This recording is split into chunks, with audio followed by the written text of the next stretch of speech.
মাতা, এই শব্দ উচ্চারণ করার আগে আমার জিহ্বা কেন খসে পড়ল না? কেন নিয়তি এই হনুমানকেই কলঙ্কিত করতে চায় মাতা? আমি জানি না এই অযোধ্যার কেমন দুর্ভাগ্য। আমি জানি না এই ভাগ্য কেন শুধুমাত্র আপনাকেই পরীক্ষা করবার জন্য আসে। আচ্ছা, এইটুকু বিষয়, এতে কাঁদার মতো কি হয়েছে হনুমান? পরীক্ষা তো আমার নিয়তিতেই লেখা আছে, আর যা নিয়তিতে লেখা আছে তা তো হবেই। তুমি প্রসন্ন থাকো। সূর্য বংশে সুখের সময় শুরু হতে চলেছে। সব শুভ হচ্ছে হনুমান। কিচ্ছু শুভ হচ্ছে না মাতা। যা উচিত ছিল তা অনুচিত হয়ে যাচ্ছে। আজ পর্যন্ত শ্রীরামের কাজের সুখ আর সন্তুষ্টি আপনার এই পুত্রের মধ্যে রয়েছে মাতা, কিন্তু আজ এই রাম কাজ আমি পাপের মতো অনুভব করছি মাতা। হনুমান, তুমি রাম কাজে যেন কোনো বাধা না আসে। বলো হনুমান, শ্রীরাম তোমাকে কি কাজ দিয়েছেন?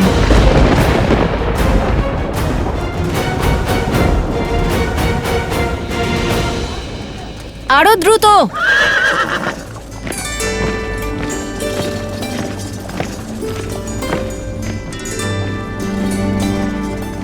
কুশ, কি হয়েছে?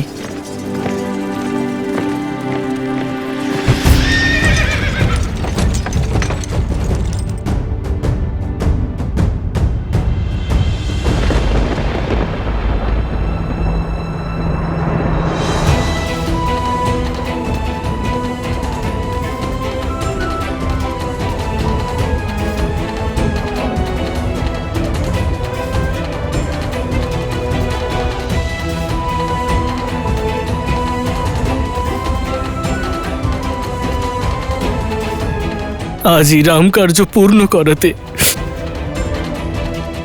প্রভুর এক ভক্তের সাহায্য। অযোধ্যাপতি শ্রীরামচন্দ্রের এই দুই ভাই লক্ষণ আর ভরত বলবে। মাতা, ভীষণই কষ্টের সঙ্গে জানাচ্ছি যে আজ আমাদের পবিত্র অযোধ্যাতে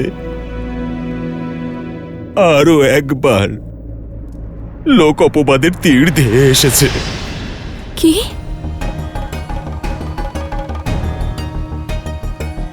নিজের পবিত্রতার প্রমাণ তো মহারানী দেবী সীতাকে দিতেই হবে মহারাজ। তাঁকে অগ্নি পরীক্ষায় উত্তীর্ণ হতেই হবে। কেবল একটি তুচ্ছ প্রশ্নের উত্তর দিন আপনি, যে দেবী সীতা এমন কি প্রমাণ করেছেন মহারাজ যে তাঁকে পবিত্র মানা হলো? এটাই যে আমরা দেবী সীতার পবিত্রতার প্রমাণ চাই। কেমন করে প্রমাণ হবে যে লব আর কুশ শ্রীরামের পুত্র? মাতা, অযোধ্যাপতি মহারাজ আদেশ করেছেন যে আপনি আগামীকাল প্রত্যুষ এই মহর্ষি বাল্মীকির কাছে আজ্ঞা নিয়ে সভাস্থলে নিজের পবিত্রতার প্রমাণ দেবেন মাতা। আরো একবার আপনাকে অগ্নি পরীক্ষা দিতে হবে।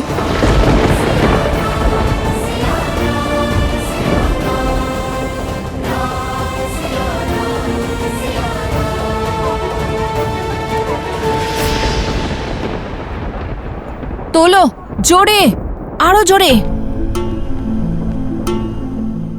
কুশ, ও এত শান্ত কেন? ঠিক লাগছে না। কুশ, আপনারা এগিয়ে যাওয়ার প্রস্তুতি নিন, আমি কুশকে সামলাচ্ছি। ঠিক আছে।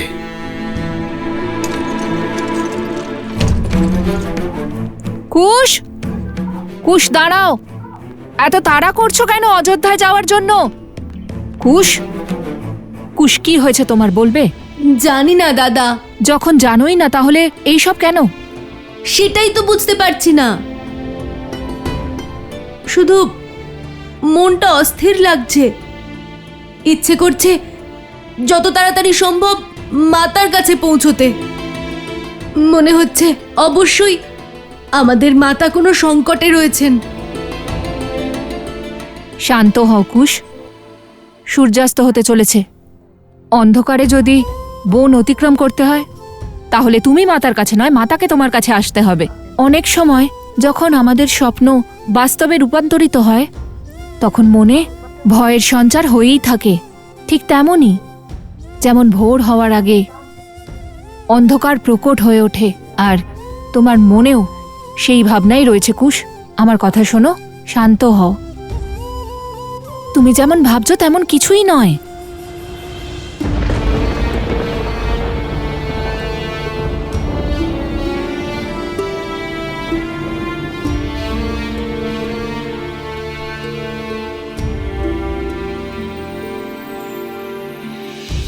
बदली पवन बदली मन धारा, बुरी सोच का खेल है सारा।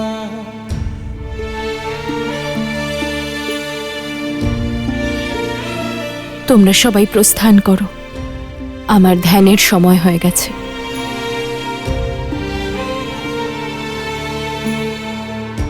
छूटा ना वनवास ये पूरा, मर्यादा का समर अधूरा।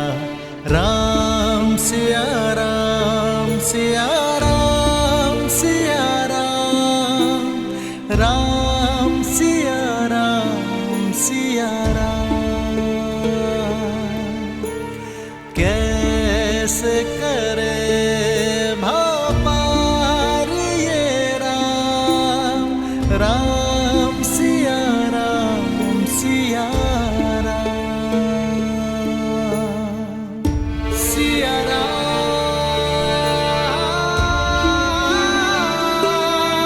सिया राम। রাম, এ কেমন আদেশ, কেমন অনর্থ, এ কেমন পাপ! শান্ত হও দিদি, একটু ধৈর্য ধরো। ধৈর্য ধরেই তো ছিলাম। প্রথমে 14 বছরের বিয়োগ, তারপর 12 বছর সীতার থেকে দূরে ছিলাম, আর এখন যখন জীবনে আনন্দ ফিরে এসেছে তখন জীবনে অন্ধকার ঘনিয়ে আসছে। যে স্ত্রী বিয়োগে রাজভোগ ছেড়ে সাধারণ ভোজন করে, যে রাজকীয় বস্ত্র ছেড়ে সাধারণ বস্ত্র পরে, সেই ব্যক্তি, সেই স্বামী, সেই রাম কি করে পুনরায় তার স্ত্রীকে অগ্নি পরীক্ষার শাস্তি দিতে পারে? পুত্র, সীতার কোনো রকম কোনো পরীক্ষা দেবে না, বলে দাও। ওকে নিজের পবিত্রতার প্রমাণ দিতে হবে না।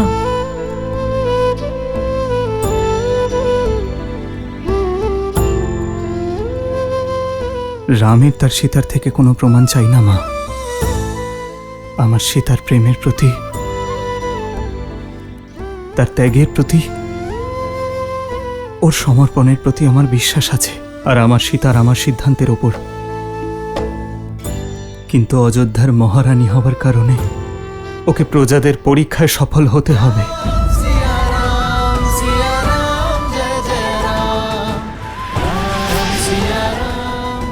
অর্থাৎ অযোধ্যার মহারাজের সিদ্ধান্ত অটল, অর্থাৎ সীতাকে অগ্নি পরীক্ষা দিতেই হবে। রাম পুত্র, নিজের জীবনের সব থেকে কঠিন বছরগুলো তোমাকে ভরসা করে কাটিয়েছে। যে বিবাহের পরে মহলের সুখ নয় বনবাসের দুঃখ পেয়েছে, রাম নাম জপ করে সব সহ্য করেছে। যে তোমার উপর ভরসা করে রাবণের ভয়কে জয় করেছে, যে তোমার সম্মানের জন্য পুনরায় বনবাসিনী হয়েছে, তোমার সন্তানদের একা পালন করেছে। তুমি সীতার সেই ভালোবাসা আর তার সমর্পণের পরীক্ষা নেবে? জীবনে যখন সে সুখ পেয়েছে সেটাও চিনিয়ে নেবে, তাকে পরিবারের সুখ থেকে বঞ্চিত করবে? ওর পাশে দাঁড়ানোর পরিবর্তে যারা ওর বিরুদ্ধে তাদের পাশে দাঁড়াবে। নিয়তির এই খেলার মধ্যে সীতার কি দোষ পুত্র? কলঙ্কের কালিমা প্রতিবার সীতার আঁচলে এসেই কেন লাগে? সেই লাঞ্ছনার উত্তর দেওয়ার পরিবর্তে তুমি ওদের পক্ষ নিয়েই কথা বলছো, যারা সীতার দিকে আঙুল তুলছে। কেন পুত্র, কেন কেন?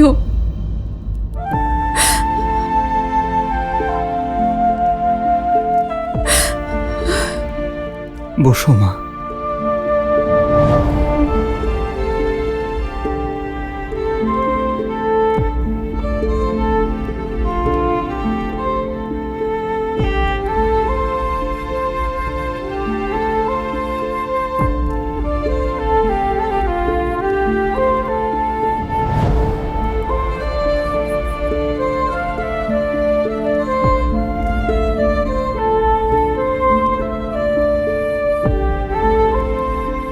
রাজা রামের পায়ে রাজধর্মের শৃঙ্খল রয়েছে।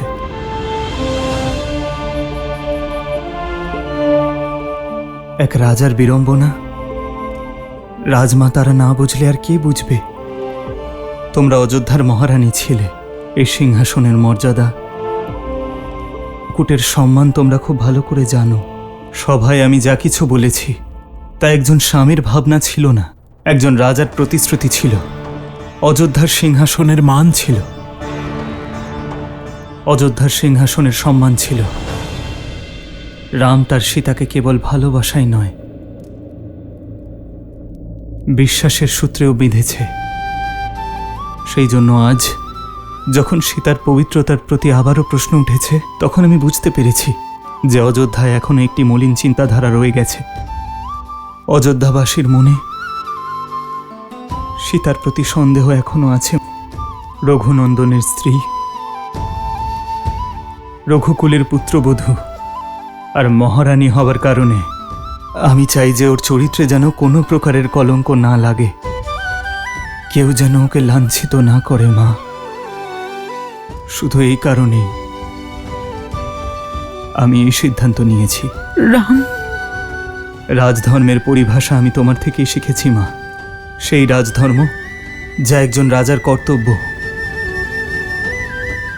প্রজার প্রশ্নের যথোপযুক্ত উত্তর দেওয়া, তাদের প্রশ্নকে দমন করা নয়।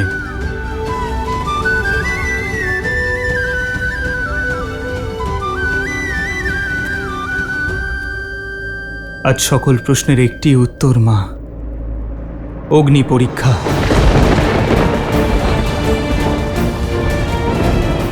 যাতে আর কখনো আমার সীতার চরিত্রে কেউ আঙুল না তুলতে পারে, ওর পবিত্রতাকে যেন কেউ মলিন না করতে পারে। আর যখনই রাজভবনে আমার সীতা আবারও ফিরে আসবে মা,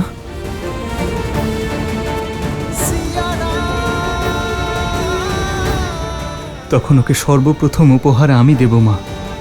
মনে আছে মা, এই সেই দুর্লভ পুষ্প দিয়ে তৈরি কঙ্কন, যা বনবাসে আমি সীতার জন্য বানাতাম।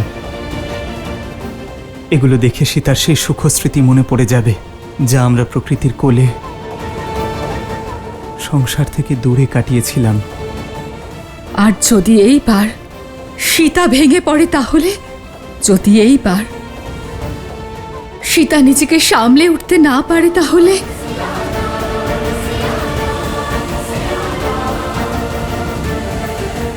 ও রামের সীতা মা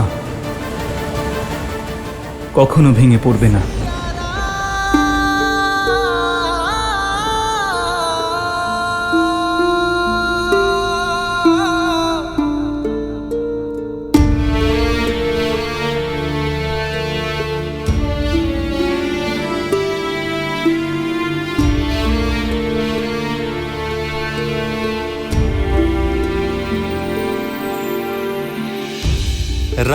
सिया का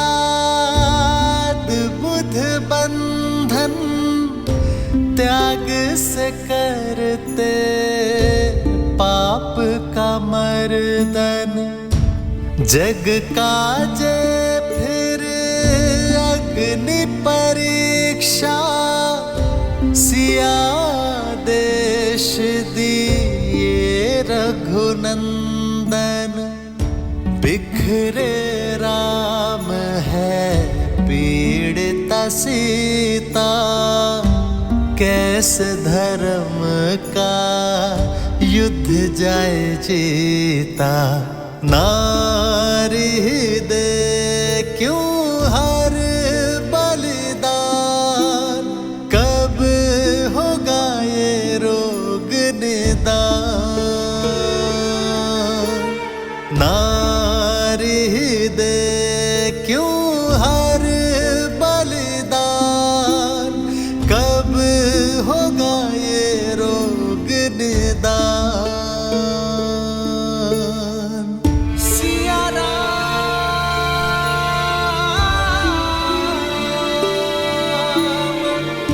सिया राम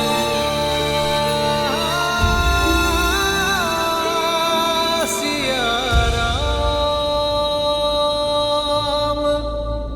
এই সত্য জানার পরে না জানি লবকুশ কতটা কষ্ট পাবে।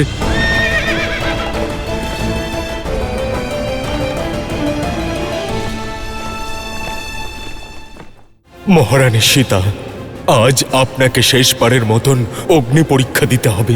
এ আমাদের মাতার অপমান।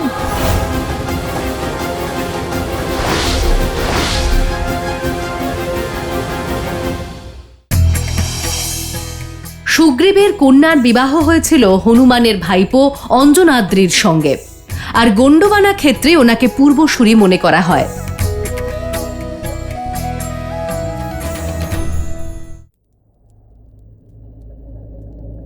সীতা,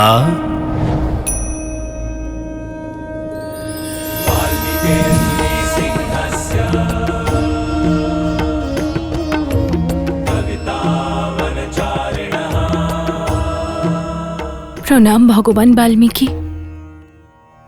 শ্রীরামের আদেশের কারণ আমি বুঝতে পারছি ঋষিবর। মহাধর্ম অনুসারে প্রজাই একজন রাজার প্রাথমিক ধর্ম হয়, আর উনি সেই ধর্মই পালন করেছেন। আমার শ্রীরামের উপর সম্পূর্ণ বিশ্বাস আছে, কিন্তু আজ মনের শান্তি অশান্তিতে পরিবর্তিত হয়েছে ভগবান। এই হৃদয় অসংখ্য প্রশ্ন জাগছে। হে ভগবান, আমাকে এই সমস্যার সমাধান বলুন, আমাকে পথ দেখান প্রভু। নিয়তির এই লিখন, ভাগ্যের পরিস্থিতি, জীবনের এই মুহূর্তে আমার কি করা উচিত বলে দিন প্রভু। এই কথা আমি বলতে পারবো না সীতা। জীবন তোমার ছিল, যাত্রাও তোমারই। এই পথকে তুমি নিজেই চয়ন করেছিলে, তাই এর সঠিক সিদ্ধান্ত শুধুমাত্র তোমাকেই নিতে হবে। মহারানী সীতা, আজ আপনাকে শেষবারের মতন অগ্নি পরীক্ষা দিতে হবে। এ আমাদের মাতার অপমান।